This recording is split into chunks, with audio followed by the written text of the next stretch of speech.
Here's the cat. We're gonna swaddle her and bottle feed her. So this is how to feed a sick cat that doesn't want to eat. So the first thing I'm gonna do is swaddle her. So she's gonna go in here. She's a limp noodle right now, so it's not difficult. Oh, you're gonna prove me wrong? Are you? Stinker. So I'll swaddle her in the towel. And then I'm gonna put her little feet down. Okay, come on.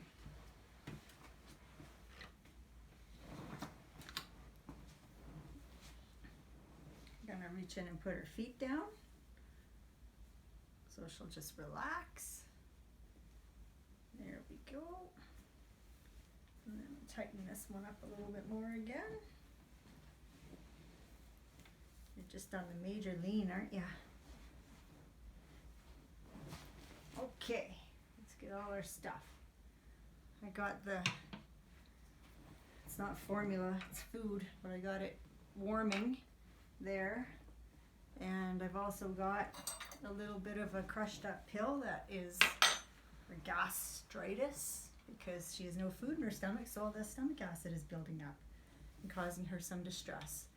But after many attempts in different scenarios with silly big long syringes from the vet that hold the food that are so long you can't even squeeze them shut, this is what you want. It's a squeezy little bottle, and it came with several different silicone tips that they love to chew off. So what are you gonna do? But in this, and then I just put it in a cup of hottish, not boiling, but hottish water, and let it get nice and warm out of the fridge. So it works out really good. And in this case, I have a little bit of medicine I've got to give her too. So I've already crushed the pill, and I'm just gonna stick it in here.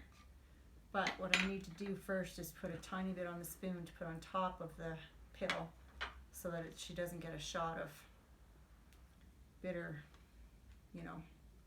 bitter pill. Bitter crushed up pill. That sounds like a song. Okay. So I've stuck that in there. Now I'm going to put this on top and hope it hits everything. Now I might have to do a little bit of a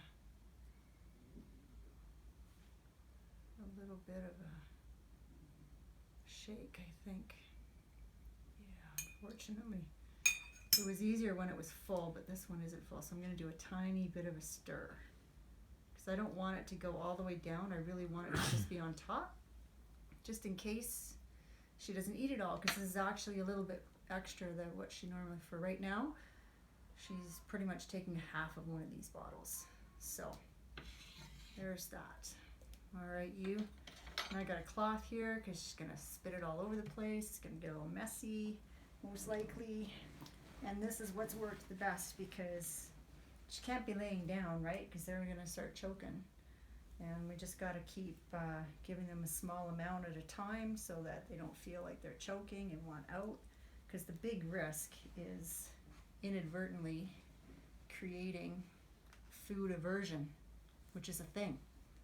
And that's the last thing you want, is for your pet to stop wanting to eat food. So, here we go, honey. Let's just get you sorted. I found with this animal and me, the best way is coming in from that side of the mouth. And I hold her head, and I just have my, like it's a Vulcan mind grip or something, but I've got it held, and it just works. So once we get going here, I stick it in the side, and I just do a little tiny, oh, she's opening her up right away. I'm going to try and go a little bit fast to start, just in case that pill tastes like something and she gets it. So I don't want her to get turned off by that. But I just literally put that, what's left of that end, in that little tiny gap between her teeth, and I wiggle it around, and then I'll give it a little tiny squirt. And as soon as I do that, she'll start taking it in like this. But here's the big time now where it's important to watch it closely and make sure you're not putting too much in there at once, because I know you want to go fast. I want to go fast and get it done too. This half of this bottle started out taking about 20 minutes. That's just the way it is. Your animal needs you. You gotta do what you gotta do, right? So we're gonna do it again, honey. That's why I've lost my Vulcan mind grip here. You got to get one thumb under the chin, get the other two up here, don't crush the ear, and then we go. Yeah, sometimes I'm covering one eye, aren't I? And just little tiny bits. This, unfortunately, I mixed it a little bit too thin, and so it's coming out too easily. It should be thicker, and it's going to just depend on this stuff I got from the vet, because it's super high calorie cat food to help her put the weight back on really quickly. And if you don't have something from the vet, that's fine. Just mix up. I mean, you could blend up kibble and mix it with a liquid food or even water and get it going that way. Or you could blend wet food and turn it into just like a runny peanut butter.